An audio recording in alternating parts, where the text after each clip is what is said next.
With a landmark ruling today, the Arizona Supreme Court will allow a near total abortion ban from 1864 to go into effect. We're joined tonight by Jake Warner, the attorney with Alliance Defending Freedom, who argued the case. Jake, thanks for coming in.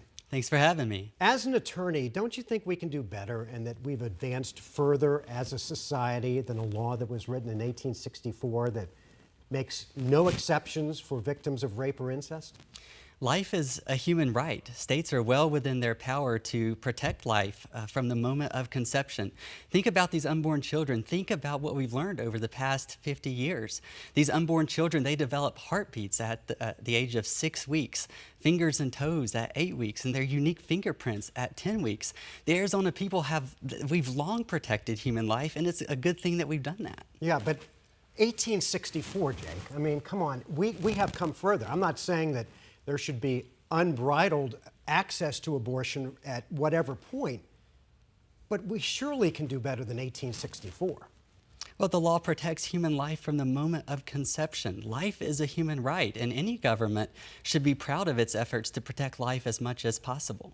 Now, former Governor Ducey said that today's ruling is not the outcome that he would have preferred. Why are you against the 15-week ban that the former governor signed just a couple of years ago? Well, Arizona has long protected life from the moment of conception. If you look back at the 2022 law that Governor Ducey signed, that law said that the 15 weeks law does not repeal Arizona's older pro-life law. It creates no right to an abortion, and it makes no unlawful abortion legal. So it was very clear from the legislature back then that life is a human right and it's worth protecting.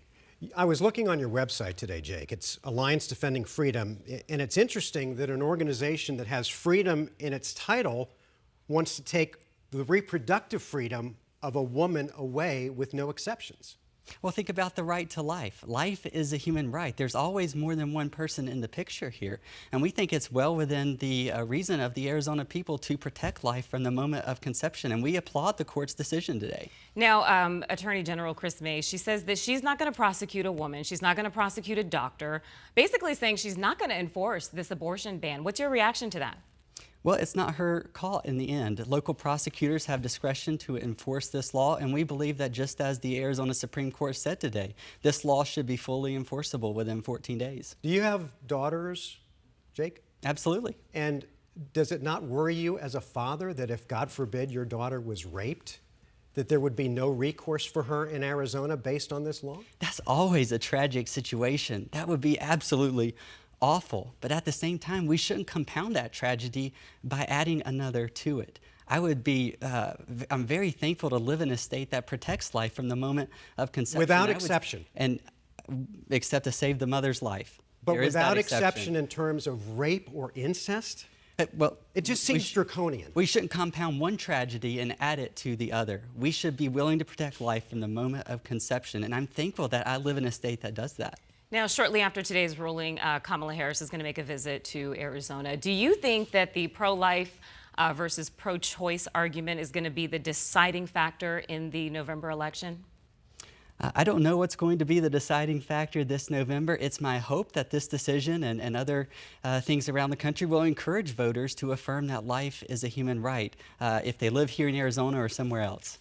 Let me just finish with this, and apologies to our producer, but I did want to get this in. What about the separation of church and state, Jake? You want more expansion, and this is on your website, of Christian practice in our classrooms, in government, and you want to curtail LGBTQ rights.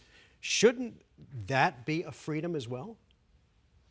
That's certainly not what this case is about. No, it isn't what the case is about, but it's what your organization stands for. Listen, we're the world's largest ministry dedicated to advancing religious freedom, free speech, protecting parental rights, and protecting marriage and the family. We've won 15 cases at the U.S. Supreme Court since 2011, and we're proud of our work defending freedom here in America. If you're pushing Christian values on everyone, how is that freedom? These are freedoms that protect all people, not just those who agree with us. Think about our decision that we won at the U.S. Supreme Court as recently as last year. It affirmed the freedom of everyone to speak consistent with their beliefs, and that protects even people who don't agree with us on many issues.